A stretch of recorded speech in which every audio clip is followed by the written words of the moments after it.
ഈശോ മിശിഹായ്ക്ക് സ്തുതിയായിരിക്കട്ടെ. പുറപ്പാടിൻ്റെ പുതിയ എപ്പിസോഡിലേക്ക് എല്ലാവർക്കും സ്വാഗതം. ഞാനിന്ന് പറയാൻ ആഗ്രഹിക്കുന്ന ഒരു വിഷയം, ദൈവം എന്തുകൊണ്ട് ഇങ്ങനെ പ്രവർത്തിച്ചു എന്ന് ബൈബിളിലെ ഒരു ഭാഗം വായിക്കുമ്പോൾ നമ്മൾ ചോദിക്കേണ്ടി വന്നാൽ, സഭയിലേക്ക് ഉത്തരം നീളുന്ന, തിരുസഭയിലേക്ക് നമ്മുടെ ഉത്തരം ചെന്നെത്തുന്ന ചില ഭാഗങ്ങളെക്കുറിച്ച് സംസാരിക്കുവാനാണ് ഇന്നത്തെ നമ്മുടെ വിഷയം. അതാണ് ബൈബിളിൽ ദൈവം രഹസ്യമായി നിർബന്ധമായി അവതരിപ്പിക്കുന്ന തിരുസഭ. ഞാൻ നിങ്ങളുടെ ശ്രദ്ധയെ ആകർഷിക്കുന്ന ചില ബൈബിൾ സംഭവങ്ങളിലേക്ക് നയിക്കാൻ പോവുകയാണ്. ഒന്നാമത്തത് എനിക്ക് വളരെ ചെറുപ്പമായിരുന്നപ്പോൾ വായിച്ച സമയത്തൊക്കെ വളരെ ഇഷ്ടം തോന്നിയിട്ടുള്ള ഒരു ഭാഗമാണ്.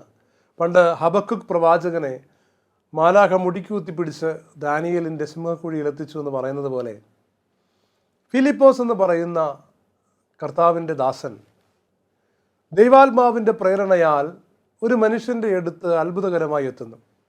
നമുക്കറിയാം, എത്യോപ്യക്കാരനായ ഒരു ഉദ്യോഗസ്ഥനാണ് അദ്ദേഹം ബൈബിൾ വായിച്ചു കൊണ്ടിരിക്കുകയാണ്. നീ എന്താണ് വായിക്കുന്നതെന്ന് ചോദിക്കുന്നു. അദ്ദേഹം പറയുന്ന ഒരു മറുപടി ഉണ്ട്, ഇത് ആരെങ്കിലും എനിക്ക് വ്യാഖ്യാനിച്ചു തരാതെ, പറഞ്ഞു തരാതെ ഞാനിതെങ്ങനെ മനസ്സിലാക്കും?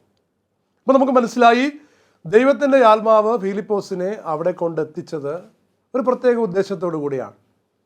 അതായത് സഭയുടെ ഒരു അധികാരിയെ, സഭയുടെ ഔദ്യോഗികമായി വചനം പറയുന്ന ഒരു വ്യക്തിയെ ദൈവം ബൈബിൾ വായിക്കുന്ന ഒരാളുടെ അടുക്കിലേക്ക് എത്തിക്കുകയാണ്. വീണ്ടും നമ്മൾ കാണുന്നത്, അതും വളരെ മനോഹരമായ ഒരു കാര്യമാണ്. ബൈബിളിൽ ഇങ്ങനെയാണ് പറയുന്നത്, ഒരു ദിവസം ഏതാണ്ട് 9-ാം മണിക്കൂറിൽ കൊർണേലിയോസ് എന്ന് വിളിച്ചുകൊണ്ട് ഒരു ദൈവദൂതൻ ആഗതനാകുന്നത് ഒരു ദർശനത്തിൽ അവൻ വ്യക്തമായി കണ്ടു. ഭയവിഹലനായി ഉറ്റുനോക്കിക്കൊണ്ട് അവൻ ചോദിച്ചു, പ്രഭു, ഇതെന്താണ്? ദൂതൻ പറഞ്ഞു, നിന്റെ പ്രാർത്ഥനകളും ദാനധർമ്മങ്ങളും ദൈവസന്നിധിയിൽ നിന്നെ അനുസ്മരിപ്പിച്ചിരിക്കുന്നു. യോപ്പായിലേക്ക് ആളയച്ച് പത്രോസ് എന്ന് വിളിക്കപ്പെടുന്ന ശിമയോനെ വരുത്തുക. ഇവിടെ നമ്മൾ കാണുന്നത്, ഒരു സ്ഥലത്ത് കാണുന്നത് ബൈബിൾ വായിച്ചു കൊണ്ടിരിക്കുന്ന ഒരാളാണ്. അയാളുടെ അടുക്കലേക്ക് ദൈവം ഒരു അപ്പസ്തോലനെ അയക്കുന്നു. ഇപ്പോൾ നമ്മൾ കാണുന്നത് ദൈവദൂതനെ നേരിട്ട് കാണുന്ന ഒരാളാണ്. എന്നാൽ ദൈവദൂതൻ അയാളോട് കാര്യം പറയാതെ, ഈ ദൈവദൂതൻ പ്രത്യക്ഷപ്പെട്ട ആളോട് ഒരു അപ്പസ്തോലനെ വിളിച്ചുകൊണ്ട് വരാനായിട്ട് ആവശ്യപ്പെടുന്നു. എന്തിനാണ് ദൈവം ഇങ്ങനെ ചെയ്യുന്നത്? വീണ്ടും നമ്മൾ കാണുന്നത്, ദൈവം നേരിട്ട് ഇടപെട്ടുകൊണ്ട് മാനസാന്തരപ്പെടുത്തിയ ആളാണ്. നേരിട്ട് പ്രത്യക്ഷപ്പെട്ട് അടി കൊടുത്ത് മാനസാന്തരപ്പെടുത്തിയ ആളാണ് പൗലോസ്ലീഹ, സാവുൾ. പൗലോസ്ലീഹയെക്കുറിച്ച്, പൗലോസ്ലീഹയുടെ ആദ്യത്തെ ആറ്റിറ്റ്യൂഡ് പൗലോസ്ലീഹ പറയുകയാണ്. നമ്മൾ ഗലാത്യക്കാർക്ക് എഴുതിയ ലേഖനം എഴുതുമ്പോൾ നമ്മൾ വായിക്കുകയാണ്, അത് അവിടുത്തെ പുത്രനെ പറ്റി വിജാതീയരുടെ ഇടയിൽ പ്രസംഗിക്കാൻ അവനെ എനിക്ക് വെളിപ്പെടുത്തി തരാനായിരുന്നു ദൈവം പ്രത്യക്ഷപ്പെട്ടത്. എന്നിട്ട് പറയാണ്, അപ്പോൾ അദ്ദേഹത്തിനുണ്ടായ ഒരു ആറ്റിറ്റ്യൂഡ് നമ്മൾ കാണുകയാണ്. ഞാൻ ഒരു മനുഷ്യൻ്റെയും ഉപദേശം തേടാൻ നിന്നില്ല. എനിക്ക് മുൻപേ അപ്പസ്തോലന്മാരായവരെ കാണാൻ ഞാൻ ജെറുസലേമിലേക്ക് പോയതുമില്ല. മറിച്ച് ഞാൻ അറേബ്യയിലേക്ക് പോവുകയും ദമാസ്കസിലേക്ക് തിരിച്ചു വരികയും ചെയ്തു. അപ്പോൾ ദൈവത്തിൻ്റെ ഒരു ദർശനമുണ്ടായപ്പോൾ ആദ്യമായി പൗലോസിനുണ്ടായ ഒരു തീരുമാനം എന്ന് പറഞ്ഞാൽ, ഞാൻ ഒരുത്തൻ്റെ അടുത്തും പോകുന്നില്ല, അപ്പോസ്തലന്മാരുടെ അടുത്ത് പോകുന്നേ ഇല്ല. അദ്ദേഹം അറേബ്യയിലേക്ക് പോയി. വീണ്ടും നമ്മൾ വായിച്ചുകൊണ്ട് വരുമ്പോൾ വീണ്ടും കാണുകയാണ്, പക്ഷേ പിന്നീട് 14 വർഷത്തിന് ശേഷം 2-ാം അധ്യായം 1-ാം വാക്യം, ബർണബാസിനോട് കൂടെ ഞാൻ വീണ്ടും ജെറുസലേമിലേക്ക് പോയി. എന്തിനാ പോയത്? തീത്തോസിനെയും കൂടെ കൊണ്ടുപോയിരുന്നു. എന്തിനാ പോയത്? പറയുകയാണ് 2-ാം വാക്യം, ഒരു വെളിപാടനുസരിച്ചാണ് ഞാൻ പോയത്. ദൈവം പറഞ്ഞിട്ടാണ് പോയത് കേട്ടോ. ആദ്യമേ ദൈവത്തിൻ്റെ വെളിപാടുണ്ടായപ്പോൾ ദൈവം ഒന്നും പറഞ്ഞില്ല. പക്ഷെ പൗലോസ് ഒരു തീരുമാനമെടുക്കുകയാണ്, ഞാൻ പോകുന്നില്ല, അപ്പോസ്തലന്മാരെ ഒന്നും ഞാൻ കാണുന്നില്ല. എന്നിട്ട് അദ്ദേഹം നേരെ തനിക്ക് തോന്നിയതുപോലെ അറേബ്യയിലേക്ക് വിട്ടു, അവിടെ പ്രാർത്ഥിക്കുന്നു. താഴോട്ട് വരുമ്പോൾ വീണ്ടും നമ്മൾ കാണുകയാണ്, ഒരു വെളിപാടനുസരിച്ച് ഞാൻ പോയി, ജെറുസലേമിലേക്ക് പോയി. എന്നിട്ട് എന്താ ചെയ്തത്? അവിടുത്തെ പ്രധാനികളുടെ മുൻപിൽ, അന്ന് ജെറുസലേമിലാണ് സഭയുടെ പ്രധാനികൾ ഇരിക്കുന്നത്, അവിടുത്തെ പ്രധാനികളുടെ മുൻപിൽ ഞാൻ വിജാതീയരുടെ ഇടയിൽ പ്രസംഗിക്കുന്ന സുവിശേഷം സ്വകാര്യമായി അവതരിപ്പിച്ചു. അതായത് വിശ്വാസമില്ലാത്ത ആളുകളുടെ ഇടയിൽ, വിജാതീയരുടെ ഇടയിൽ, പ്രത്യേകിച്ച് യഹൂദന്മാരല്ലാത്തവരുടെ ഇടയിൽ പൗലോസ് പ്രസംഗിക്കുവാനായിട്ട് പൗലോസിന് വെളിപ്പെട്ട് കിട്ടിയിരിക്കുന്ന സുവിശേഷം ജെറുസലേമിലുള്ള അപ്പസ്തോലന്മാരുടെ അടുക്കൽ പൗലോസ് അവതരിപ്പിക്കുകയാണ്, സ്വകാര്യമായി അവതരിപ്പിക്കുകയാണ്. എന്തിനാണ് അവതരിപ്പിച്ചത്? ഇത് ഞാൻ ഓടിയതും വ്യർത്ഥമാകാതിരിക്കാൻ വേണ്ടിയായിരുന്നു. അപ്പോൾ ആദ്യമേ ദൈവത്തെ കണ്ടപ്പോൾ സ്വന്തമായിട്ടൊരു തീരുമാനമെടുത്തു, ഒരുത്തൻ്റെ അടുത്ത് ഞാൻ പോകുന്നില്ല, ഒരു അപ്പസ്തോലൻ്റെ അടുത്ത് ഞാൻ പോകുന്നില്ല, നേരെ അറേബ്യയിലേക്ക് പോകുന്നു, വെളിപാടുകൾ കൊണ്ട് വചനം പഠിക്കുന്നു, ദൈവിക രഹസ്യങ്ങളെല്ലാം വെളിപാടിലൂടെ പറഞ്ഞു കൊടുക്കുന്നു. പക്ഷേ പിന്നീട് നമ്മൾ കാണുന്നു അദ്ദേഹത്തെ മറ്റൊരു വെളിപാട് നേരെ അപ്പസ്തോലന്മാരുടെ അടുക്കിലേക്ക് തിരിച്ചു കൊണ്ടുവരുന്നു. അവിടെ വന്നിട്ട് അദ്ദേഹം വിജാതീയരുടെ ഇടയിൽ താൻ അവതരിപ്പിക്കുന്ന സുവിശേഷം രഹസ്യമായി അവതരിപ്പിക്കുന്നു. എന്തിനാണെന്നും പറയുന്നുണ്ട്. ഞാൻ വെറുതെ ഓടാതിരിക്കാനാണ്, ഞാൻ ഓടുന്നത് വ്യർത്ഥമായി പോകാതിരിക്കാനാണ്, വെറുതെ ആയി പോകാതിരിക്കാനാണ്. എന്നിട്ട് പറയാണ്, ഇപ്പോൾ നമ്മൾ കാണുകയാണ്, നേതൃസ്തംഭങ്ങളായി ഗണിക്കപ്പെട്ടിരുന്ന യാക്കോബും കേപ്പായും യോഹന്നാനും ദൈവത്തിൻ്റെ കൃപ എനിക്ക് ലഭിച്ചിരിക്കുന്നുവെന്ന് കണ്ട് തങ്ങളുടെ കൂട്ടായ്മയുടെ വലതുകരം എനിക്കും ബർണബാസിനും നീട്ടിത്തന്നു. ഹല്ലേലൂയ. നമ്മൾ ഇവിടെയും ഒരു പ്രത്യേകമായിട്ടുള്ള ഒരു ദൃശ്യം കാണുകയാണ്. നമുക്കറിയാം, ഈശോയെക്കുറിച്ച് പറയുന്ന സമയത്ത് സുവിശേഷങ്ങളിൽ ഒരു കാര്യം, ഒരു മനുഷ്യനെക്കുറിച്ച് പറയുന്നുണ്ട്, ഈശോയുടെ നാമത്തിൽ അത്ഭുതങ്ങൾ ചെയ്യുന്ന ഒരാൾ. അവിടെയും അപ്പോസ്തലന്മാർ പറയുന്നുണ്ട്, ഇയാളെ നമ്മുടെ കൂടെ വിളിക്കാമെന്ന് പറയുന്നുണ്ട്. നമ്മൾ ശരിക്കും സൂക്ഷിച്ച് വായിക്കണം. ഈശോ പറയുന്നു, അങ്ങനെ വേണ്ട, അവൻ വരുന്നില്ലെങ്കിൽ പൊയ്ക്കോട്ടെ, എനിക്കെതിരല്ലാത്തവൻ നമ്മുടെ ഭാഗത്താണെന്ന് പറയുന്നു. ഈശോ അവനെ അവൻ്റെ വഴിക്ക് വിടുകയാണ്. അപ്പോസ്തലന്മാരുടെ കൂടെ കൂട്ടാൻ ഈശോ നിർബന്ധിക്കുന്നില്ല. പക്ഷേ അത് അവിടം കൊണ്ട് അവസാനിക്കുന്നില്ല. നമ്മൾ അവനെ ഒന്ന് നിരീക്ഷിക്കണം. പിന്നീട് നമ്മൾ ആ മനുഷ്യനെ ഒരിടത്തും കാണുന്നില്ല. അദ്ദേഹം യേശുവിൻ്റെ നാമത്തിൽ എന്തൊക്കെയോ പ്രവർത്തിക്കുന്നുണ്ട്. പക്ഷേ നമ്മൾ മനസ്സിലാക്കുന്നത് അതെല്ലാം വെറുതെ ആയിപ്പോയി. ആ മനുഷ്യൻ ഓടിയതും പ്രവർത്തിച്ചതുമെല്ലാം വ്യർത്ഥമായിപ്പോയി. എന്നാൽ അപ്പോസ്തലന്മാർ ഒരുമിച്ച് പ്രവർത്തിച്ചതും ചെയ്തതുമൊന്നും വ്യർത്ഥമായിട്ടില്ല. അതാണ് 2000 വർഷങ്ങൾക്ക് ശേഷം ഇന്ന് ഞാൻ നിങ്ങളോട് അവരെക്കുറിച്ച് സംസാരിക്കാൻ ഇടവരുന്നത്. കാരണം സാധാരണക്കാരായിരുന്നെങ്കിലും യേശുവിൻ്റെ സഭയുടെ അധികാരികളായി യേശു നിയമിച്ച അപ്പോസ്തലന്മാരോട് ചേർന്ന് നിന്നവർ ആരൊക്കെ എന്തൊക്കെ പ്രവർത്തിച്ചുവോ 2000 വർഷം മുമ്പ് അവർ ചെയ്തതൊന്നും ഫലപ്രദമാകാതെ പോയിട്ടില്ല, വെറുതെ ആയി പോയിട്ടില്ല. ഇത് മനസ്സിലാക്കി കൊടുത്തത് കൊണ്ടാണ്, ദൈവത്തിൻ്റെ ശബ്ദം ഇങ്ങനെ പറയുന്നുവെന്ന് മനസ്സിലായത് കൊണ്ടാണ് ഒരു വെളിപാടനുസരിച്ച് പൗലോസ്, വെളിപാടുകൾ കിട്ടുന്ന പൗലോസ് താൻ ഓടുന്നത് വെറുതെ ആയി പോകാതിരിക്കാൻ വേണ്ടിയിട്ട് അപ്പോസ്തലന്മാരുടെ കൂട്ടായ്മയിലേക്ക് ഓടി വരുന്നൊരു കാഴ്ച നമ്മൾ കാണുന്നത്. എന്നിട്ട് രഹസ്യമായി എനിക്ക് കിട്ടിയ വെളിപാടുകൾ അവതരിപ്പിക്കുന്നത്. എനിക്ക് കിട്ടിയ വെളിപാടുകൾ എന്തുകൊണ്ടാണ് കൊർണേലിയോസിൻ്റെ സംഭവത്തിൽ നമ്മൾ കാണുകയാണ്, എന്തുകൊണ്ട് ഒരു ദൈവദൂതൻ പ്രത്യക്ഷപ്പെട്ടിട്ട് കൊർണേലിയോസിനോട് എന്തുകൊണ്ടാണ് സുവിശേഷം പറയാതിരുന്നത്? ദൈവദൂതൻ നേരിട്ട് പറഞ്ഞാൽ പോരെ? ദൈവദൂതൻ നേരിട്ട് പറഞ്ഞാൽ മനസ്സിലാക്കാൻ പറ്റാത്തൊരു കാര്യമാണോ സുവിശേഷം? എന്തിനാണ് അപ്പോസ്തലന്മാരുടെ കൂട്ടായ്മയിലേക്ക് പോയിട്ട് സഭയിൽ നിന്ന് നീ ഇത് കേൾക്കണം എന്ന് കൊർണേലിയോസിനോട് പറഞ്ഞത്? അതിൻ്റെ ഉത്തരം പൗലോസ് പറയുകയാണ്, പിന്നീടുള്ള കൊർണേലിയോസിൻ്റെ ജീവിതം വെറുതെ ആയി പോകാതിരിക്കാൻ വേണ്ടിയാണ്. നമുക്ക് ചെയ്യാൻ പറ്റും പലതും. സ്വന്തമായി വെളിപാടുണ്ടെങ്കിലും സ്വന്തമായ അനുഭവങ്ങളുണ്ടെങ്കിലും എനിക്ക് അനുഭവം ദൈവം നേരിട്ട് തന്നതല്ലേ, ഇനി ഞാൻ എന്തിനാ വേറുള്ളവരുടെ അടുത്ത് പോകുന്നത് എന്ന് ചോദിച്ചുകൊണ്ട് നമുക്ക് സ്വന്തമായി പലതും ചെയ്യാൻ പറ്റും. പക്ഷേ പൗലോസ് പറയുകയാണ്, എനിക്കൊരു വെളിപാട് കിട്ടി. അതെന്താണ് വെളിപാട്? ഞാൻ അപ്പോസ്തലന്മാരുടെ അടുക്കൽ പോയി ഞാൻ പ്രസംഗിക്കുന്നത് അവതരിപ്പിച്ച് അവരെനിക്ക് വലതുകരം നീട്ടിത്തന്നാലേ എനിക്ക് ഞാൻ ചെയ്യുന്ന പ്രവൃത്തികൾ വ്യർത്ഥമായി പോകുന്നത് തടയാൻ പറ്റുകയുള്ളൂ. ഹല്ലേലൂയ. പ്രിയമുള്ളവരെ, ഇന്ന് നമ്മളിൽ പലരും മനസ്സിലാക്കാതെ പോകുന്നൊരു കാര്യമാണ്, എത്യോപ്യക്കാരനായ ഉദ്യോഗസ്ഥൻ ബൈബിൾ വായിച്ചിട്ട് അത് നോക്കിയിട്ട് അദ്ദേഹം സ്വന്തമായി ആ ബൈബിൾ വചനങ്ങൾ വ്യാഖ്യാനിച്ചിട്ട് പറയുകയാണ്, ഞാൻ ഇതാണ് മനസ്സിലാക്കിയിരിക്കുന്നത് എന്ന് പറയാൻ അയാൾ ശ്രമിക്കുന്നില്ല. ഒരു കൊട്ടാരത്തിലെ ഉദ്യോഗസ്ഥനായിരിക്കുമ്പോൾ സാമാന്യം ജ്ഞാനവും അല്ലെങ്കിൽ ഒരു കാര്യം വായിച്ചാൽ എന്താണ് പറയുന്നതെന്ന് മനസ്സിലാക്കാനും ഒക്കെ പറ്റുന്ന ഒരാളായിരിക്കണം അദ്ദേഹം. എന്നാൽ അദ്ദേഹം പറയുന്നത്, ഞാനിത് സ്വയം വായിച്ച് മനസ്സിലാക്കാൻ ഉദ്ദേശിക്കുന്നില്ല, എനിക്ക് ദൈവത്തിൻ്റെ അപ്പോസ്തലന്മാർ അല്ലെങ്കിൽ ഇതിൻ്റെ അധികാരികൾ, വചനം വ്യാഖ്യാനിക്കുവാനായി ദൈവം കൃപ കൊടുത്തിരിക്കുന്നവർ എനിക്ക് പറഞ്ഞു തരണം എന്താണ് ഇതിൽ അർത്ഥമാക്കുന്നത്. പ്രിയമുള്ളവരെ, ഇന്നും നമ്മളുടെ വിശ്വാസ ജീവിതത്തിൽ നമുക്ക് നേരിടുന്ന ഒരു വലിയ വെല്ലുവിളിയാണ്. നമ്മളുടെ എല്ലാവരുടെയും കൈകളിലും വീടുകളിലും ബൈബിൾ എത്തിയിട്ടുണ്ട്. ഇന്ന് നമ്മൾ അനേകം വചന പ്രഘോഷണങ്ങൾ കേൾക്കുന്നുണ്ട്.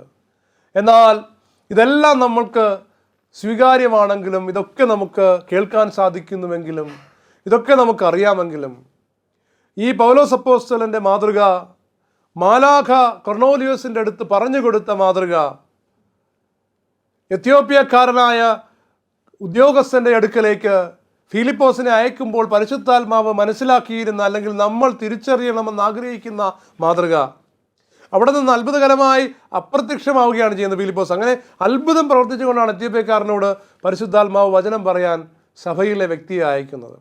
അപ്പോൾ ദൈവം ചില കാര്യങ്ങൾ സഭയെ ഏൽപ്പിച്ചിരിക്കുന്നു എന്നത് ഇതിനകത്ത് നിന്ന് വളരെ വ്യക്തമാണ്. അപ്പസ്തോലന്മാരെ ഏൽപ്പിച്ചിരിക്കുന്നു എന്നത്, അപ്പസ്തോലിക അധികാരമുള്ളവരെ ഏൽപ്പിച്ചിരിക്കുന്നു എന്നുള്ളത് വളരെ വ്യക്തമാണ്. ദൈവം ഏൽപ്പിച്ചിരിക്കുന്ന കാര്യം ദൈവം ഏൽപ്പിച്ചിരിക്കുന്നവരുടെ അടുത്ത് പോയി നമ്മൾ ചെയ്യണമെന്നതാണ് ദൈവത്തിൻ്റെ ആഗ്രഹം. ഇത് മനസ്സിലാക്കുവാൻ വേണ്ടി ഒരു ചെറിയ ഉദാഹരണം സാധാരണ ദൈവശാസ്ത്രജ്ഞന്മാർ പറഞ്ഞു കേട്ടിട്ടുള്ള ഒരു ഉദാഹരണം ഇതാണ്. അതായത്, നമുക്കറിയാം, ആദ്യം ദൈവം പ്രപഞ്ചത്തെ സൃഷ്ടിച്ചു. ദൈവം പ്രപഞ്ചത്തെ സൃഷ്ടിച്ചത് എല്ലാം ശൂന്യതയിൽ നിന്നാണ് സൃഷ്ടിച്ചത്, അല്ലേ? ജീവജാലങ്ങളെ സൃഷ്ടിച്ചു, മനുഷ്യനെ സൃഷ്ടിച്ചു. ഇതെല്ലാം ദൈവം നേരിട്ട് നടത്തിയ സൃഷ്ടികർമ്മങ്ങളാണ്. അതിനുശേഷം ജീവജാലങ്ങൾക്ക് ദൈവം പ്രത്യുൽപാദന ശേഷി നൽകി. അതായത്, ഇനി മുതൽ സൃഷ്ടികർമ്മം നിർവഹിക്കുവാൻ, ദൈവത്തോടൊപ്പം പ്രവർത്തിക്കുവാൻ ദൈവം അധികാരവും അവകാശവും കഴിവും നൽകി ജീവജാലങ്ങൾക്ക്. അതിനുശേഷം പിന്നീട് ദൈവം നേരിട്ട് സൃഷ്ടികർമ്മങ്ങൾ നടത്തുന്നില്ല. പകരം നമ്മളെ ഏൽപ്പിച്ചിരിക്കുന്ന പ്രത്യുൽപാദനം എന്ന ദൈവത്തിൻ്റെ കൃപയിലൂടെ നമ്മൾ സഹകരിക്കുന്നതിലൂടെ ആണ് ഈ ലോകത്ത് പുതിയ സൃഷ്ടികർമ്മങ്ങൾ നടക്കുന്നത്. ദൈവം ഈ 2021 ഫെബ്രുവരി മാസത്തിലോ അല്ലെങ്കിൽ മാർച്ച് മാസത്തിലോ ദൈവം നേരിട്ട് വന്ന് മറ്റൊരാദമിനെ ഇനി സൃഷ്ടിക്കാൻ പോകുന്നില്ല. പകരം ദൈവം നമ്മളെ ഏൽപ്പിച്ച ദൗത്യം നമ്മളുടെ കയ്യിൽ തന്നേക്കാണ്. അതുപോലെ കർത്താവായ ഈശോ തൻ്റെ സഭയെ സ്ഥാപിച്ചിട്ട് സഭയിലാണ് ദൈവത്തിൻ്റെ വചനം വ്യാഖ്യാനിച്ചു കൊടുക്കുവാനും മനസ്സിലാക്കി കൊടുക്കുവാനുമുള്ള അധികാരം നിക്ഷിപ്തമാക്കിയിരിക്കുന്നത്. സഭയോടുകൂടെ ചേർന്ന്, സഭയിൽ ദൈവം നടത്തിക്കൊണ്ടിരിക്കുന്ന വെളിപാടുകളോട് ചേർന്ന്, ദൈവം നൽകിക്കൊണ്ടിരിക്കുന്ന വെളിപ്പെടുത്തലുകളോട് ചേർന്ന്, ദൈവം നയിക്കുന്ന മാർഗങ്ങളോട് ചേർന്ന് നമ്മൾ നീങ്ങുമ്പോഴാണ് നമ്മൾ ഓടുന്നതും നമ്മൾ അധ്വാനിക്കുന്നതും വ്യർത്ഥമാകാതിരിക്കുന്നത്. നമുക്കറിയാം, കത്തോലിക്ക തിരുസഭ 2000 വർഷമായി ഈ ലോകത്തിലുണ്ട്. 2000 വർഷമായി ഈ ലോകത്തിൽ മുഴുവൻ വ്യാപിച്ചു നിൽക്കുന്ന, ഇത്രയും മനോഹരമായ, ആർക്കും തകർക്കാൻ പറ്റാത്ത ഒരു സംവിധാനം വേറെയില്ല. ഇത്രയും ശ്രേഷ്ഠമായ ജനസേവനം ചെയ്യുന്ന, ജനങ്ങൾക്ക് നന്മ ചെയ്യുന്ന, ലോകത്തിൽ പ്രകാശമായിരിക്കുന്ന ഒരു സംവിധാനവും വേറെയില്ല. ഇങ്ങനെ ഒരു സംവിധാനത്തെ നിലനിർത്തിയിരിക്കുന്നതിനെക്കുറിച്ച് ഈശോ പറയുകയാണ്. ഈശോ പറയുന്നത്, നിങ്ങളൊരു വീട് പണിയുന്നെങ്കിൽ, നിങ്ങൾ എന്തെങ്കിലും ഒരു കാര്യം ചെയ്യുന്നെങ്കിൽ അത് പാറപ്പുറത്താണ് നിങ്ങൾ ചെയ്യേണ്ടത്. നിങ്ങൾ മണ്ണിൻ്റെ പുറത്ത് ചെയ്താൽ, മണലിൽ ചെയ്താൽ, ഉറപ്പില്ലാതെ ചെയ്താൽ, ഫൗണ്ടേഷൻ ഇല്ലാതെ ചെയ്താൽ, ഫൗണ്ടേഷൻ ഇല്ലാതെ വീട് പണിതാൽ അത് ഇടിഞ്ഞു പോകും. ഈശോ പറഞ്ഞതാണ്. എന്നിട്ട് ഈശോയുടെ സ്വഭാവം അതാണെന്ന്, ഈശോയുടെ ബോധ്യം അതാണെന്ന് നമ്മളോട് പറഞ്ഞതിന് ശേഷം പിന്നീട് ഇപ്പുറത്ത് മാറിയിട്ട് മറ്റൊരു കാര്യം പറയുകയാണ്. ഞാനും ഒരു ഭവനം പണിയാൻ പോവുകയാണ്, ഞാനൊരു പള്ളി പണിയാൻ പോവുകയാണ്. എന്നിട്ട് ഈശോ പറയുന്നു, ഞാനത് പത്രോസ് ആകുന്ന പാറമേലാണ് പണിയാൻ പോകുന്നത്. നിങ്ങൾ നോക്കണം, ഈശോയുടെ വചനത്തിൽ വ്യക്തമായിട്ട് ഈശോ നമുക്ക് കാണിച്ചു തരുന്നത് അപ്പസ്തോലിക അധികാരമെന്ന് പറയുന്ന സഭയുടെ അധികാരത്തിൻ്റെ പാറമേലാണ്. അതാണ് സഭയുടെ കെട്ടുറപ്പായി ദൈവം നിശ്ചയിച്ചിരിക്കുന്നത്. അതുകൊണ്ട് പത്രോസിൻ്റെ പിൻഗാമികളുടെ ആത്മീയ നേതൃത്വത്തിൻ്റെ ശക്തിയുടെ മേലാണ് സഭ ഇളക്കം തട്ടാതെ നിൽക്കുന്നതെന്ന് നമ്മൾക്ക് മനസ്സിലാക്കി തരുവാൻ വേണ്ടിയാണ് ഈശോ ഈ ഉപമയിൽ ആ പാറപ്പുറത്ത് ഞാൻ എൻ്റെ ഭവനം, എൻ്റെ സഭ പണിയാൻ പോകുന്നു എന്ന് നമുക്ക് മനസ്സിലാക്കി തന്നത്. കാറ്റൂതിയാലും വെള്ളം വന്നാൽ ഇനി ഒന്ന് സംഭവിച്ചാലും, അതായത് അവിടെ തൊട്ടടുത്ത് തന്നെ കർത്താവ് പറയാണ്, നാരകീയ ശക്തികൾ ഇതിനെതിരെ പ്രബലപ്പെടുകയില്ല, നരക കവാടങ്ങൾ ഇതിനെതിരെ പ്രബലപ്പെടുകയില്ല. ഏതിനെതിരെ? അപ്പസ്തോലിക അധികാരത്തിൻ്റെ മേൽ, അതായത് പത്രോസിൻ്റെ സിംഹാസനത്തിൻ്റെ മേൽ, പത്രോസാകുന്ന പാറമേൽ പണിതിരിക്കുന്ന പള്ളിയെ നമ്മൾ അതുപോലെ കണ്ടാൽ ഇതിനെതിരെ വരുന്ന യാതൊന്നും ഇനി ഫലപ്രദമാവുകയില്ല. നാരകീയ കവാടങ്ങൾ ഇതിനെതിരെ പ്രബലപ്പെടുകയില്ല. അപ്പോൾ നാരകീയ കവാടങ്ങൾ പ്രബലപ്പെടുകയില്ല എന്ന് പറഞ്ഞാൽ, ഏതെങ്കിലും ഒരു ദൈവിക പ്രവൃത്തി നമ്മൾ ചെയ്യുമ്പോൾ അതിനെതിരെ നാരകീയ കവാടങ്ങൾ, നരക കവാടങ്ങൾ പ്രബലപ്പെട്ടാൽ ആ പ്രവൃത്തി നിഷ്ഫലമായി പോകും. അപ്പം പ്രബലപ്പെടാതിരിക്കണമെങ്കിൽ എന്തു ചെയ്യണം? നരക കവാടങ്ങൾ പ്രബലപ്പെടാത്തതിനോട് ചേർന്ന് നിൽക്കണം. പ്രിയമുള്ളവരെ, കത്തോലിക്ക സഭയുടെ മനോഹരമായ ഒരു ദൃശ്യമാണ് ഞാൻ നിങ്ങളുടെ മുമ്പിലേക്ക് എടുത്തു വയ്ക്കുന്നത്. നമ്മുടെ എല്ലാ വിശുദ്ധരും പൗലോസ്ലീഹായെ പരിശുദ്ധാത്മാവ് പഠിപ്പിച്ചതുപോലെ നമ്മളുടെ സകല വിശുദ്ധർക്കും ഇതിനെക്കുറിച്ച് വ്യക്തമായിട്ട് അറിയാമായിരുന്നു. നിങ്ങൾ ഫൗസ്റ്റീനാമ്മയുടെ ദൈവകരുണയെക്കുറിച്ച് നമ്മളെ പഠിപ്പിച്ച ഫൗസ്റ്റീനാമ്മയുടെ ജീവിതം പരിശോധിക്കുകയാണെങ്കിൽ അറിയാം. സഭ ഫൗസ്റ്റീനാമ്മയെക്കുറിച്ച് പഠിക്കുവാൻ വേണ്ടിയിട്ട് ഡിസിഷൻ എടുത്തിട്ട് കുറച്ചു കാലം ഒരു വിലക്ക് പോലെ ആ അമ്മയ്ക്ക് നേരിടേണ്ടി വന്നിട്ടുണ്ട്. എന്നാൽ ഫൗസ്റ്റീനാമ്മ അത് വളരെ എളിമയോടുകൂടി ഏറ്റെടുക്കുകയാണ്. കാരണം ഞാൻ ഈ സഭയോടുകൂടെ ഓടിയാൽ മാത്രമേ ദൈവകരുണയെക്കുറിച്ച് പ്രസംഗിച്ചു കൊണ്ടുള്ള എൻ്റെ ഓട്ടം വെറുതെ ആയി പോകാതിരിക്കുകയുള്ളൂ എന്നാണ് ഫൗസ്റ്റീനാമ്മ മനസ്സിലാക്കിയത്. ഞാൻ വെറുതെ യൗവനത്തിൽ സഭയെക്കുറിച്ച് പഠിക്കുമ്പോൾ, ചരിത്രമൊക്കെ പഠിക്കുമ്പോൾ എൻ്റെ മനസ്സിൽ, എൻ്റെ പൊട്ട ബുദ്ധിയിൽ മനസ്സിലായ ഒരു കാര്യം ഞാൻ നിങ്ങളോട് പറയാം. ഞാൻ നോക്കുന്നത്, ഈ സഭയെ പിളർത്തിയ ചില സഭയ്ക്കെതിരായ, സഭയിൽ നിന്ന് വേറെ സഭാവിഭാഗങ്ങളൊക്കെ ഉണ്ടായ ഒരു എതിർ വിപ്ലവം യൂറോപ്പിലുണ്ടായി. സഭയെ എതിർത്തുകൊണ്ടുള്ള വിപ്ലവം. ഈ വിപ്ലവങ്ങൾ ഉണ്ടായ കാലഘട്ടത്തിൽ അത് വായിക്കുമ്പോൾ നമുക്ക് ചിലപ്പോൾ ഇച്ചിരി ആവേശമൊക്കെ തോന്നും.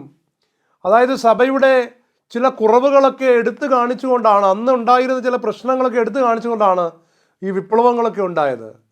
ചിലതൊക്കെ സത്യമാണെന്നൊക്കെ നമുക്ക് തോന്നും, അതൊക്കെ മാറ്റേണ്ടതാണ്. അപ്പോൾ കണ്ടു കഴിഞ്ഞാൽ അന്നത്തെ ചെറുപ്പക്കാർക്ക് പ്രത്യേകിച്ച് ആവേശം തോന്നുന്നൊരു കാര്യമാണ്, അല്ലേ? സഭയെ ഇപ്പോൾ നമുക്ക് നവീകരിക്കാം, അല്ലെങ്കിൽ സഭയുടെ ഒരു പുതിയ സഭ നമുക്ക് കൊണ്ടുവരാം. അങ്ങനെ അവർ ഒരു എതിർ വിപ്ലവം, ഒരു വിപ്ലവം സൃഷ്ടിക്കുവാൻ വേണ്ടിയിട്ട്, സഭയുടെ കുറവുകൾ മാറ്റുവാൻ വേണ്ടി അവർ തിരഞ്ഞെടുത്ത മാർഗം അപ്പോസ്തലന്മാരോട് ചേർന്ന് നിൽക്കുന്ന മാർഗമായിരുന്നില്ല. അവർക്ക് കിട്ടിയ ചില വെളിപാടുകൾ, അതിനകത്ത് സത്യമുണ്ടാകാം, ഇല്ലാതെ ഇരിക്കാം, പക്ഷേ അവർ സത്യമെന്ന് വിചാരിച്ച വെളിപാടുകൾ, അവരത് അപ്പോസ്തലന്മാരോട് ചേരാതെ സഭയിൽ നടപ്പിൽ വരുത്താൻ, അല്ലെങ്കിൽ വിശ്വാസികളുടെ ഇടയിൽ നടപ്പിൽ വരുത്തുവാൻ വേണ്ടി പരിശ്രമിച്ചു. നമ്മൾ കാണുന്നു ചരിത്രത്തിൽ. എന്നിട്ട് ഞാൻ നോക്കുകയാണ്, ചില സിനിമ ഡയലോഗുകളിലൊക്കെ പറയുന്ന പോലെ ഇപ്പം ശരിയാക്കി തരാം എന്ന് പറഞ്ഞാണ് അവർ ജനത്തെ മുഴുവൻ കുറേ അധികം ആളുകളെ കൂടെ നിർത്തിയത്. അന്ന് അവരിപ്പോൾ ശരിയാക്കി തരുമെന്ന് പറഞ്ഞ ആളുകൾ കൂടെ നിൽക്കുകയാണ്. വർഷങ്ങൾക്ക് ശേഷം നമ്മൾ നോക്കുകയാണ്, ഒന്നും ശരിയാക്കിയില്ല. അപ്പോൾ അവരിൽ ദൈവത്തിൻ്റെ ആത്മാവ് പ്രവർത്തിച്ചില്ല എന്നുള്ളത് വളരെ കൃത്യമാണ്. എന്ത് ശരിയാക്കി? അവരും ശരിയായില്ല. അവർ ജനങ്ങളെ വിളിച്ചു കൂട്ടിയ സ്ഥലങ്ങളിലെ വിശ്വാസവും പോയി.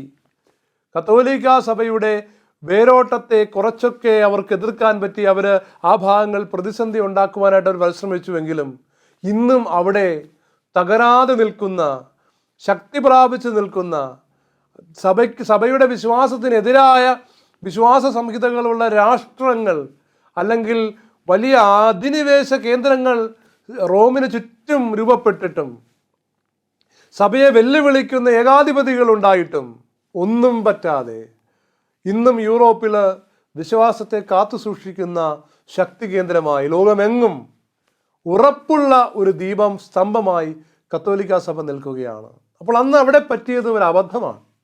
തീർച്ചയായിട്ടും ഇന്നും നമുക്ക് ചില മാറ്റങ്ങൾ വന്നെങ്കിൽ കൊള്ളാമെന്ന് തോന്നുന്നവരുണ്ടാകും, വളരെ ശരിയാണ്.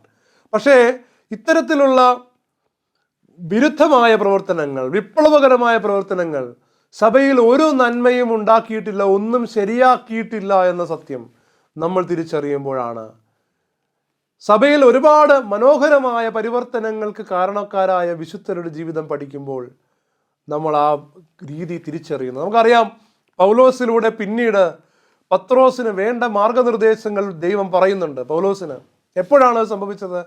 പൗലോസ് തുടർന്ന് പറയാണ്, അതിനുശേഷം പത്രോസിൽ കണ്ട ചില കാര്യങ്ങൾ ഞാൻ പത്രോസിനോട് തുറന്നു പറഞ്ഞു എന്ന് പൗലോസ് പറയാം. എപ്പോഴാണ് പറയാൻ പറ്റിയത്? പത്രോസിനോട് ചേർന്ന് നിന്നപ്പോഴാണ്. ഇന്നും സഭയിൽ നമ്മൾ കാണുന്ന പരിവർത്തനം വേണ്ട വിഷയങ്ങൾ സഭയുടെ മുൻപിൽ അവതരിപ്പിക്കാനുള്ളൊരു വിളി നമുക്കുണ്ട്. തീർച്ചയായിട്ടും അത് പരിവർത്തനങ്ങൾ വേണ്ട വിഷയങ്ങൾ തന്നെയാണെങ്കിലും അത് പറയേണ്ടത് അപ്പസ്തോലികമായ അധികാരത്തോട് ചേർന്ന് നിന്ന് ദൈവം നൽകുന്ന മാർഗങ്ങളിലൂടെയാണ്. നമ്മൾ കാണുന്നു, വലിയ വലിയ മാറ്റങ്ങൾ വരുത്തിയ അനേകം വിശുദ്ധര്. നമുക്കറിയാം, സഭ അന്ധകാരത്തിൻ്റെ ഒരു വലിയ ആവരണം കൊണ്ട് പൊതിയപ്പെട്ടൊരു കാലഘട്ടത്തിലാണ് ഫ്രാൻസിസ് അസീസി ഈ ലോകത്തിലേക്ക് ദൈവം താൽ നിയുക്തനായി ഭൂജാതനായത്. എന്നാൽ ഫ്രാൻസിസ് അസീസി താനെടുത്ത തീരുമാനം, താൻ കണ്ടെത്തിയ സത്യങ്ങൾ സഭയിലും ലോകത്തിലും നടപ്പിൽ വരുത്തുവാൻ സ്വന്തമായി വലിയൊരു അനുയായി വൃന്ദം കൂടെ ഉണ്ടായിരുന്നിട്ട് പോലും അവരെ കൂട്ടിക്കൊണ്ടൊരു വിപ്ലവത്തിന് തയ്യാറാകാതെ നേരെ മാർപ്പാപ്പയുടെ അടുക്കലേക്ക് പോയിട്ട് ദൈവം തനിക്ക് തന്ന വെളിപാടുകൾ പറയാൻ, അദ്ദേഹം പറഞ്ഞാൽ ഒരിക്കലും വിശ്വസിക്കാൻ സാധ്യതയില്ലാത്ത പാപ്പായുടെ അടുക്കൽ പോകാൻ മനസ്സ് കാണിക്കുന്ന ഒരു വിശുദ്ധനെയാണ് നമ്മൾ കാണുന്നത്. എന്തുകൊണ്ടാണ് ഈ വിശുദ്ധൻ അങ്ങനെ ചെയ്യാൻ കാര്യം ഇത്രയേ ഉള്ളൂ. ഈ വിശുദ്ധന് ദൈവത്തിൽ വിശ്വാസം ഉണ്ടായിരുന്നു. ഇന്ന് നമ്മൾ സഭയോട് ചേരാതെ സഭയെ നവീകരിക്കുവാൻ, അതായത് സഭാവിരുദ്ധ പ്രവർത്തനങ്ങൾ എന്ന് നമുക്ക് വേണമെങ്കിൽ പറയാം, മാറ്റം വരുത്തേണ്ട കാര്യമാണ്. ഒരുപക്ഷെ മാറ്റം വരുത്തണമായിരിക്കും, എല്ലാം അങ്ങനെ ആകണമെന്നുമില്ല. എന്നാൽ ഇത് അവതരിപ്പിക്കുവാനുള്ള ഒരു വിശുദ്ധയുടെ മാർഗമുണ്ട്. അതാണ് ഓടുന്നത് വ്യർത്ഥമാകാതിരിക്കണമെങ്കിലുള്ള മാർഗം. പൗലോസ്ലീഹായ്ക്ക് പറയാനുണ്ടായിരുന്നത് സത്യമായിരിക്കും. പക്ഷെ പൗലോസ്ലീഹ ഓടിയതെല്ലാം വെറുതെ ആയിപ്പോയനെ. എപ്പോൾ? അദ്ദേഹം അപ്പോസ്തലന്മാരുടെ അടുക്കിലേക്ക് പോയിട്ട് അവരോടൊപ്പം ഇരുന്നിട്ട് തനിക്ക് ലഭിച്ച സഭയിൽ വരുത്തേണ്ട സഭയുടെ പോക്ക് ഇങ്ങനെ ആയിരിക്കണമെന്ന് ദൈവം പറയുന്നു എന്ന് തനിക്ക് ലഭിച്ച വെളിപാടുകൾ സ്വകാര്യമായി അവതരിപ്പിച്ച് അപ്പോസ്തലന്മാരുടെ കൈ വാങ്ങിക്കാതെ പൗലോസ് പോയിരുന്നെങ്കിൽ ഒരുപക്ഷേ പൗലോസ് ആഗ്രഹിക്കുന്ന വലിയ വ്യത്യാസങ്ങൾ, പൗലോസാണ് സഭയിൽ ആ സമയത്ത് യഹൂദന്മാരായ വിശ്വാസികളുടെ പിടിയിൽപ്പെട്ടു പോയ സഭയിൽ ഈ ലോകത്തിലേക്ക് സഭയെ നയിക്കുന്ന അത്ഭുതകരമായ, ലോകമെങ്ങും എത്തിക്കുന്ന അത്ഭുതകരമായ നല്ല തീരുമാനങ്ങൾ എടുപ്പിക്കുവാൻ കാരണമായി തീർന്നത് പൗലോസിന് കിട്ടിയ സ്വകാര്യമായി കിട്ടിയ വെളിപാടുകളാണ്. പ്രിയമുള്ളവരെ, നമ്മൾ സഭയിൽ ദൈവം പ്രവർത്തിക്കുന്നുവെന്ന് വിശ്വസിക്കുന്നില്ലെങ്കിൽ നമുക്കൊരിക്കലും ഇങ്ങനെയൊന്നും ചെയ്യാൻ പറ്റുകയില്ല. അതാണ് ഞാൻ വിശുദ്ധ ഫ്രാൻസിസ് അസീസിയുടെ കാര്യം പറഞ്ഞത്. ഫ്രാൻസിസ് അസീസി ദൈവത്തിൽ വിശ്വസിച്ചിരുന്നു. പൗലോസ് തന്നെ അയച്ചവനിൽ വിശ്വസിച്ചിരുന്നു. ഇത് തന്നോട് വെളിപ്പെടുത്തുന്ന ദൈവത്തിന് സഭയിലുള്ള വ്യക്തികളെ ഇത് ബോധ്യപ്പെടുത്താൻ പറ്റും എന്ന് അവർ വിശ്വസിച്ചത് കൊണ്ടാണ് അവർ സഭയോട് ചേർന്ന് നിന്നുകൊണ്ട് ഈ മാറ്റങ്ങൾ വരുത്താനായിട്ട് പരിശ്രമിച്ചത്. അതുകൊണ്ട് ഇന്ന് നമുക്ക് കിട്ടുന്ന വെളിപാടുകൾ, നമ്മൾ മനസ്സിലാക്കുന്ന മാറ്റം വരേണ്ട കാര്യങ്ങൾ, ഇതിനൊക്കെ ദൈവവചനം നമ്മളോട് പറയുന്ന ഒരു രീതിയുണ്ട്. അത് പ്രവർത്തിച്ചാൽ, ആ രീതി അനുസരിച്ച് നമ്മൾ മുന്നോട്ട് പോയാൽ, ഞാൻ ഒരൊറ്റ ചോദ്യം ചോദിക്കട്ടെ. കൊർണേലിയോസിൻ്റെ അടുക്കലേക്ക് മാലാഖയെ അയച്ച ദൈവം, എത്യോപ്യക്കാരനെ ഉദ്യോഗസ്ഥൻ്റെ അടുക്കലേക്ക് ഫിലിപ്പോസിനെ അയച്ച ദൈവം, ദൈവത്തിൻ്റെ പരിശുദ്ധാത്മാവ് ഇന്നും ജീവിക്കുന്നുണ്ടോ ഇല്ലയോ? സഭയുടെ ഓരോ പ്രവർത്തനങ്ങളിലും ഇടപെട്ട ദൈവത്തിൻ്റെ ആത്മാവ് ഇന്നും ഉണ്ടോ ഇല്ലയോ? അങ്ങനെ ഉണ്ട് എന്ന് വിശ്വസിക്കുന്ന ഒരുവന് ഇന്നത്തെ കത്തോലിക്ക സഭയിൽ ഏതെങ്കിലും ഒരു മനോഹരമായ ഒരു പരിവർത്തനത്തിലേക്ക് സഭ വരണമെന്ന് ആഗ്രഹിക്കുന്നുണ്ടെങ്കിൽ ആ ദൈവം ഇന്ന് ഇടപെട്ടിരിക്കുമെന്ന് വിശ്വസിക്കാൻ നമുക്ക് പറ്റുന്നില്ലെങ്കിൽ പിന്നെ നമ്മുടേത് എന്ത് വിശ്വാസമാണ്? ആദിമ നൂറ്റാണ്ടിൽ സഭയെ നയിച്ച യേശുവിൻ്റെ ആത്മാവ് ഇന്നും സഭയെ നയിക്കുന്നെങ്കിൽ അന്ന് ഇടപെട്ടതുപോലെ തന്നെ ഇന്നും ഇടപെടാൻ കർത്താവിനാകുമെന്ന് വിശ്വസിക്കുവാൻ നമ്മുടെ വിശ്വാസത്തെ നമ്മൾ വളർത്തിയെടുക്കേണ്ടിയിരിക്കുന്നു. നമുക്ക് പ്രാർത്ഥിക്കാം. ദൈവമേ, അങ്ങയുടെ സഭയെ ശുശ്രൂഷിക്കുന്ന, അങ്ങയിൽ വിശ്വസിച്ചുകൊണ്ട് അങ്ങയുടെ സഭയെ ശുശ്രൂഷിക്കുന്ന ദാസന്മാരായ ഞങ്ങളുടെ മേൽ വലിയ കരുണയാകണമേ. കർത്താവേ, സഭയെ എപ്പോഴും അങ്ങയുടെ ഹിതപ്രകാരം മുന്നോട്ട് കൊണ്ടുപോകുന്ന സാഹചര്യങ്ങൾ ഉണ്ടാകണമെന്ന് ഞങ്ങൾ എല്ലാവരും ആഗ്രഹിക്കുന്നു. ഈ സഭയെ ആദിമ നൂറ്റാണ്ടിൽ നയിച്ച ദൈവം ഇന്നും ജീവിക്കുന്നുവെന്നും ആ ദൈവമാണ് ഇന്നും ഈ സഭയെ നയിക്കുന്നതെന്നും അതിന് ദൈവം പര്യാപ്തനാണെന്നും, എത്ര വലിയ വ്യക്തിയാണെങ്കിലും സഭയ്ക്കെതിരെ ആരെങ്കിലും പ്രവർത്തിച്ചാൽ അവരുടെ പ്രവർത്തനത്തെ നിർവീര്യമാക്കാൻ കഴിവുള്ള രാജാവാണ് ക്രിസ്തുവെന്നും ഞങ്ങളിൽ വിശ്വാസം വളരട്ടെ. കർത്താവേ, ഈ വിശ്വാസം ഞങ്ങളിൽ ഒരിക്കലും നഷ്ടപ്പെട്ടു പോകാതിരിക്കേണ്ടതിന് ഞങ്ങൾ അങ്ങയോട് പ്രാർത്ഥിക്കുന്നു. സഭയോട് ചേർന്ന് നിന്ന് അങ്ങ് ആഗ്രഹിക്കുന്നത് പോലെ ഞങ്ങൾ ഓടുന്നതൊന്നും വ്യർത്ഥമായി പോകാതിരിക്കുവാൻ സഭയുടെ കാഴ്ചപ്പാടുകൾക്കനുസരിച്ച് പരിശുദ്ധാത്മാവ് ഞങ്ങളെ നയിക്കേണ്ടതിന് ഈ സമയം ഞങ്ങളുടെ ബുദ്ധിയെയും മനസ്സിനെയും യേശുവിൻ്റെ രക്തത്താൽ കഴുകണമേ. കർത്താവേ, ലോകമെമ്പാടുമുള്ള അങ്ങയുടെ സഭാമക്കൾ ഈ ബോധ്യം കൊണ്ട് നിറയുവാൻ വേണ്ടി ഞങ്ങൾ അങ്ങയോട് പ്രാർത്ഥിക്കുന്നു. പിതാവിനും പുത്രനും പരിശുദ്ധാത്മാവിനും സ്തുതി. ആമേൻ.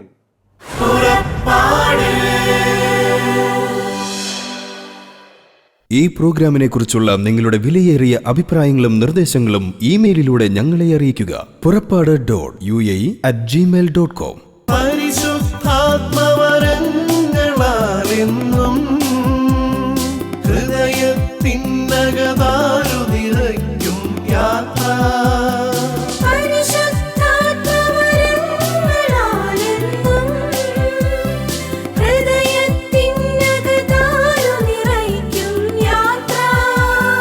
മേഘത്തണലായി അഗ്നിനാളമായി